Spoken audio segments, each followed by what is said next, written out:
Manny Pacquiao is the current king of the boxing universe, arguably the greatest boxer on the planet.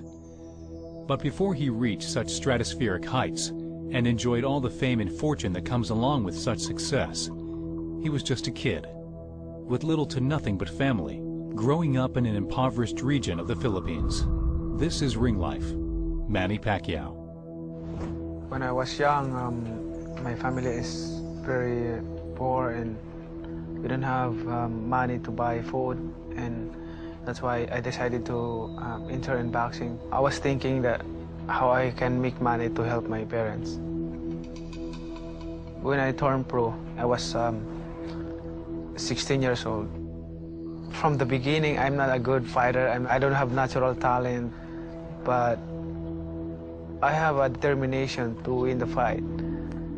While fierce determination would help him overcome a lack of natural ability, that same determination would lead him to seek a better life in America, where he would meet someone very special, someone that would help to shape and guide a kid no one had ever heard of, and make him into a world champion. I met Manny Pacquiao one day about 12 years ago. He walked into my gym and they said they heard that I was pretty good on the mitts, and they asked me if I'd do a session with Manny. He was very, very explosive. He could punch. The quickness and the timing of the shot was just perfect. It was like gunfire every time, just that pop every time he hit my mitt. And after one round, I went over to my corner and said, wow, this kid can fight. And he went to his manager and said, we have a new trainer. It's hard to imagine Manny Pacquiao ever being an underdog. But before he became a household name, it took a lucky break and an impressive performance to put his name on the map. A fighter named Lidwaba, the most feared 122-pounder in the world at the time from South Africa, was getting ready to defend his title, and the opponent got injured, and Manny was the next available opponent. And the odds is like 10-1. Lidwaba was like a 30 to 41 to 1 favorite.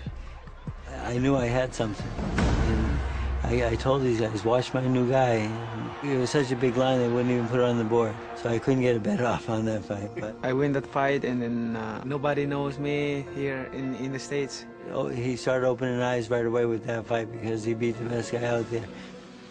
8 world titles later, here we are. The most important fight in my career is the De La Hoya fight, and we just, joking each other. Oh, how about Oscar De La Hoya and Manny Pacquiao? Yeah, okay. What is that? It's a basketball game or what? Everyone thought we were way too small. Yeah. Oh, Oscar was just gonna blow him away. It's like impossible in boxing because De La Hoya is, it's so big compared to Manny Pacquiao. It was just like, after the first punch landed, I said, it's over. Pacquiao's speed is a riddle he has not been able to solve. You can't handle your speed, son. Manny Pacquiao is annihilating Oscar De La Hoya. This is getting embarrassing. Manny Pacquiao has beaten Oscar De La Hoya. By the time that I beat Oscar De La Hoya, I can fight more bigger than me. Since then, I know he's dominated so many different weight divisions and so many bigger opponents that he was supposedly going to be too small for. It all started with a kid in the Philippines, fighting for a $2 payday to buy food for the family. Now that fighter sits atop the entire boxing world. And while no one knows where his future will lead, his status as one of the greatest boxers of all time will never be in question.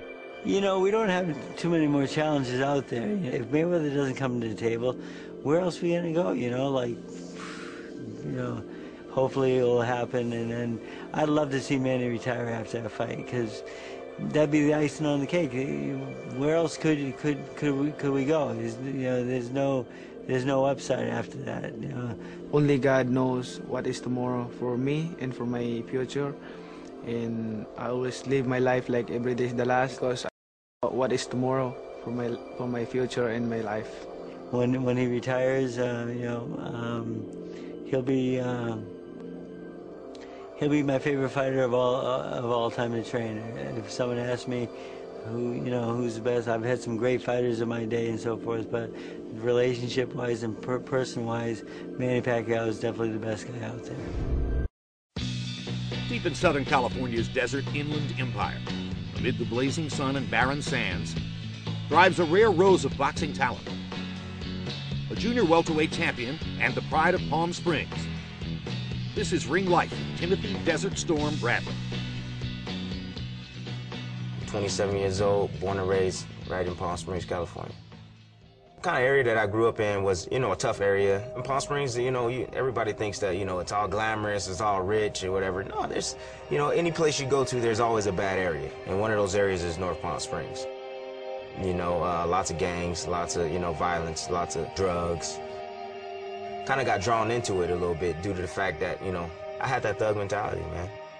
I used to just go around and just try to cause problems. If I seen myself, 20 years ago, I would definitely hit that kid in the mouth for everybody. What ended up happening was boxing. Boxing just completely 360 my whole life. He's not just an ordinary fighter. Since day one that we started training, I knew there was something special about him, and I knew that he could go far. He has no limit to training. This kid's a workaholic. He loves working out. He never stops. I run that extra mile just because I know my opponent's not. I feel that he's not. When we go to a fight, we left the hardest part behind. The fight is won in the gym. It gives me more confidence for the fight. I didn't cut any corners. I trained hard every single day. I didn't slack off not one day. How is this guy gonna beat me? How is this guy gonna stop me? Yeah. Like everything that I've worked for is finally here.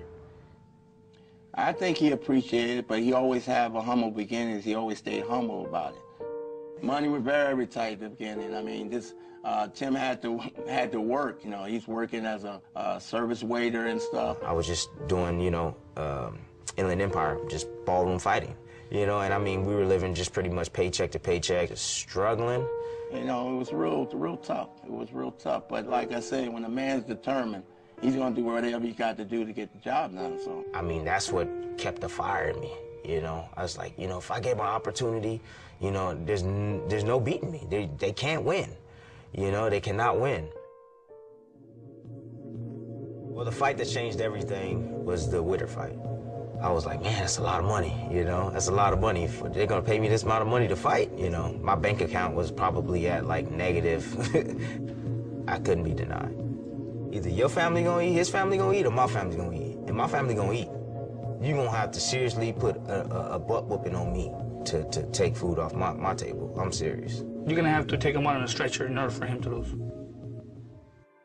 One of the strong things about Tim as an individual and as somebody who now has some fame in the boxing world is he's still the small town guy that everyone has always known.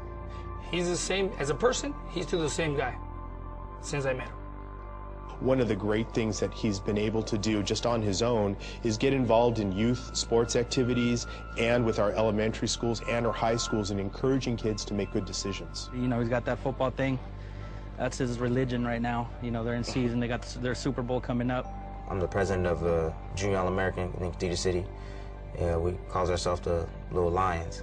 And so I spend a lot of time out there on the field with the kids, inspiring the kids. It's just him. He wants to give back to the community. That's his way of, giving back. He's a hell of a guy to know, 363 days a year. The other 2 nights that he fights that year, don't want to be on the other side of that ring, because that heart of gold turns into a heart of stone. It's cold, hard, and it's coming at you.